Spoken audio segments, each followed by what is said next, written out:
कांशीराम नगर में एसबीआई की कासगंज शाखा में लगी जबरदस्त आग। शॉर्ट सर्किट से निकली चिंगारी ने मचाई तबाही।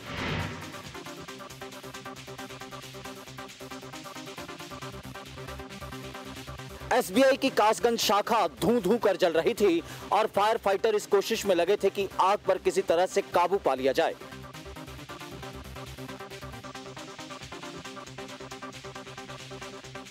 इस आग के चलते आसपास के इलाके में अफरा तफरी मच गई। बैंक के बगल वाले घरों के लोग भी अपने अपने घरों से एलपीजी सिलेंडर निकालकर सुरक्षित जगह पर ले जा रहे थे ताकि उनके घर तक आग पहुंचने पर कोई बड़ा हादसा न हो। बैंक के पास ही माचिस का भी एक गोदाम था जहां इस आग के चलते लोगों के होश उड़ गए थे और वो जल्दी जल्दी गोदाम से माचिस के कार्टन बाहर निकालने में लगे थे। बताया जा रहा है कि शॉर्ट सर्किट के चलते ये आग लगी थी। आग लगने के तुरंत बाद दमकल कर्मियों को खबर कर दी गई थी, लेकिन वो मौके पर आधे घंटे बाद पहुंचे। तब तक आग ने विकराल रूप धर लिया था।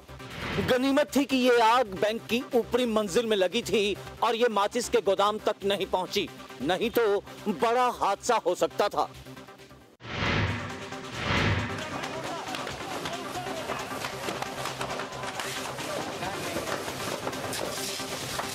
बांस का खुला गोदाम ऐसे भभक रहा था मानो आग का सैलाब ही आ गया हो। मेरठ के शास्त्री नगर के रिहायशी इलाके में लगी इस आग ने सबके होश उड़ा दिए थे।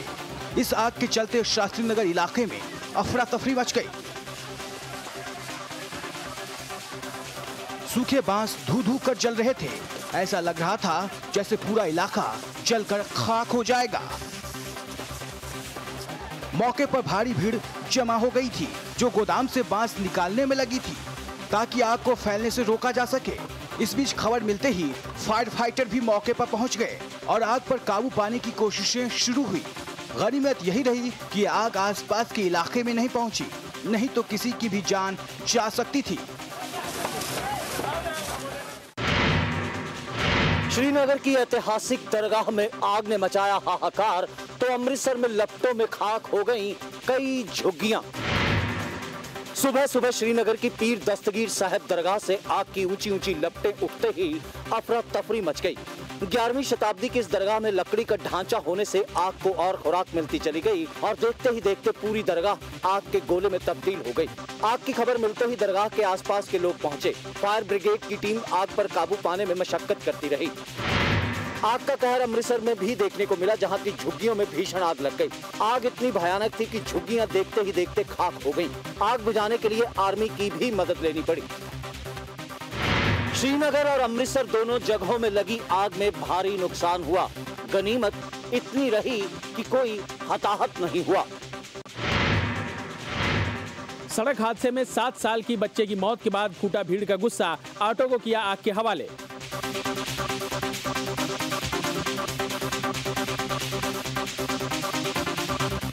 लोगों का गुस्सा इस कदर फूटा कि इस ऑटो को उन्होंने आग के हवाले कर दिया। इसी ऑटो की चपेट में आने से 7 साल के बच्चे की मौत हो गई थी।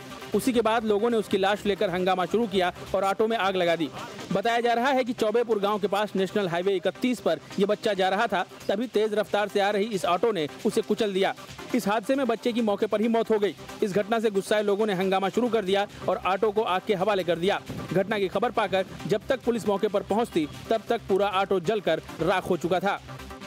आए दिन होने वाले सड़क हादसों के बावजूद गाड़ियां सड़क पर मौत बनकर नाच रही हैं। ऐसे में जरा सी लापरवाही मातम की वजह बन जाती है, लेकिन लोग सुधरने का नाम नहीं ले रहे। अमरोहा में बस ड्राइवर की झपकी कई जिंदगियों पर पड़ी भारी। बेकाबू बस एक पेड़ से टकराई। हादसे में 15 लोगों की मौत, कई घायल। इस बस की हालत देख आपको अंदाजा हो गया होगा कि इसमें सवार मुसाफिरों के साथ क्या बीती होगी। इस बस की यह हालत एक पेड़ से टकराने के चलते हुई है। टक्कर इतनी जबरदस्त थी कि बस का आधा हिस्सा पूरी तरह से पिचककर चकनाचूर हो गया। इस बस में सवार 14 लोगों की मौके पर ही मौत हो गई, जबकि एक ने इलाज के दौरान अस्पताल में दम तोड़ दिया। घायल हुए कई लोगों को मुरादाबाद के जिला अस्पताल में भर्ती कराया गया है। ये हादसा उस वक्त हुआ जब भीमनगर जिले के थाना रजपुरा गांव के कमालपुर गांव के रहने वाले एक ही खानदान के लोग हरिद्वार से बच्चे का मुंडन संस्कार कराकर घर लौट रहे थे। NH24 पर जोया चौकी के पास बस के ड्राइवर को हल्की सी झपकी आ गई और बस लहराते हुए एक पेड़ से जा टकराई। बस के ड्राइवर को आई एक झपकी ने एक ही खानदान के लोगों को हमेशा के लिए मातम में डुबो दिया। जालौन में नेशनल हाईवे 25 पर 3 डंपर एक दूसरे से टकराए, मौके पर ही 3 लोगों की मौत। नेशनल हाईवे 25 पर हुए इस दर्दनाक हादसे में 3 लोगों की मौके पर ही मौत हो गई। पहले रोड साइड खड़े एक डंपर को पीछे से आ रहे एक डंपर ने जोरदार टक्कर मारा और उसके पीछे से आ रहे डंपर ने भी उसे ठोक दिया। इसके बाद सबसे आगे वाला डंपर पलट गया, जिसमें 3 लोगों की मौके पर ही मौत हो गई। गाड़ी साइड से किनारे पर खड़ी हुई थी, पीछे से 2 गाड़ियां आ रही थी, डंपर दोनों थी। उसने पहले मारा तो इस गाड़ी में लगा, ये जो खड़ी गाड़ी पंचर थी वो गाड़ी पलट गई। एक गाड़ी ने मारा, उसके पीछे वाले ने मारा तो ये लोग बगल में पड़े थे, ये लोग नीचे डल गए तो बीच वाली गाड़ी इनके ऊपर पलट गई, जिससे कि जी नीचे आके दब गई। एक ड्राइवर 2 कंडक्टर मारे गए। हादसे के बाद नेशनल हाईवे पर लंबा जाम लग गया। डंपर को बीच सड़क से हटाने के लिए क्रेन तक मंगवानी पड़ गई। कन्नौज में बारात देख रहे लोगों पर टूटी आफत। घर की छत भर भरा कर गिरी, दर्जनों महिलाएं और एक लड़का घायल।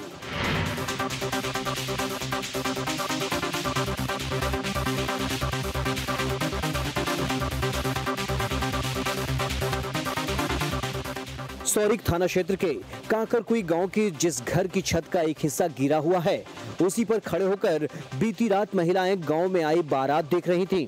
जयमाल के समय अचानक छत का एक हिस्सा भर भरा कर गिर गया, जिससे छत पर मौजूद लोग नीचे जा गिरे। छत गिरते ही चारों ओर अफरा तफरी मच गई। हरकत में आए गांव वालों ने तुरंत मलबा हटाकर नीचे दबे लोगों को निकाला। इस हादसे में 17 महिलाएं और एक लड़का जख्मी हो गए। हादसे में घायल लोगों को कानपुर और फर्रुखाबाद के अलग अलग अस्पतालों में भर्ती कराया गया है। इनमें से कई की हालत गंभीर बताई जा रही है। बहराइच में पुलिस क्वार्टर से एलपीजी सिलेंडर चुराना पड़ा एक शख्स को महंगा, जमकर हुई धुनाई। बशारत के शरीर पर तड़ातड़ बेल्ट बरसाए जा रहे हैं। मारने वाले रुकने का नाम नहीं ले रहा है, बस लगा पड़ा है देर दनादन करने में। इस बीच वहां खड़े एक शख्स ने हमें उसका ये कारनामा शूट करने से रोक दिया। जिस बशारत को ये लोग मारने में लगे थे, उसने पुलिस लाइन के एक मकान से ताला तोड़कर एलपीजी सिलेंडर निकाल लिया था और उसे बेचने जा रहा था कि रंगे हाथ पकड़ा गया। इसके बाद क्या था, शुरू हो गई इस पर देर दनादन। बशारत को चोरी करते हुए पुलिस ने रंगे हाथों पकड़ा था। ऐसे में उसे गिरफ्तार करने के बजाय जानवरों की तरह पीटना क्या सही था, ये एक बड़ा सवाल है।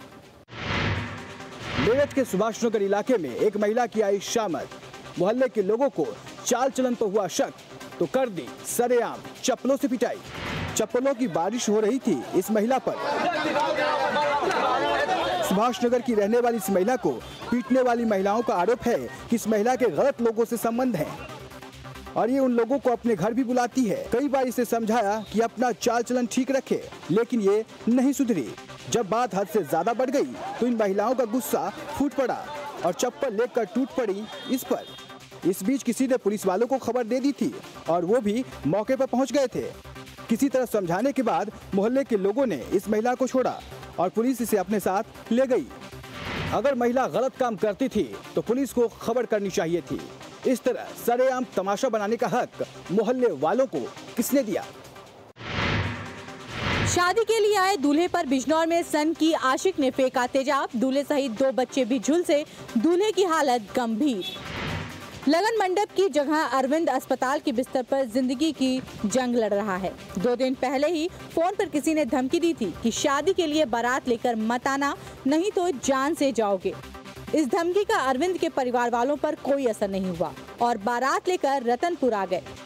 अरविंद जब घोड़ी पर बैठकर लड़की के घर की ओर जा रहा था, संगीत की धुन पर लोग नाच रहे थे, तभी राजा राम नाम का एक शख्स तेजाब की बोतल लेकर आया और अरविंद पर फेंक दिया।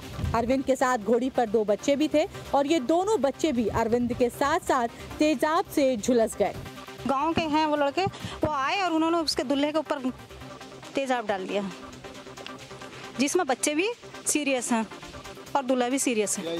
आरोपी राजा राम को लोगों ने मौके पर ही धर दबोचा था, जिसे बाद में पुलिस के हवाले कर दिया गया। मैनपुरी पुलिस ने अवैध हथियार बनाने वाली फैक्ट्री का किया पर्दाफाश। दर्जन भर देसी कट्टे और अधबने हथियारों के साथ एक गिरफ्तार।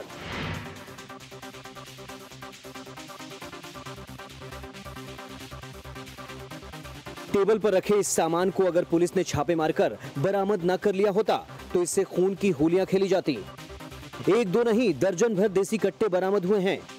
इसके साथ ही कई अधबने हथियार भी पुलिस के हाथ लगे हैं और पुलिस ने उस शख्स को भी गिरफ्तार कर लिया है जो हथियारों की फैक्ट्री चलाता था। पुलिस को खुफिया सूत्रों से जानकारी मिली थी कि शहर के उत्तरी छपट्टी मोहल्ले में अवैध हथियार बनाने का कारखाना चल रहा है। इसी के बाद पुलिस ने छापा मारा और अवैध हथियारों के साथ एक आदमी को गिरफ्तार कर लिया।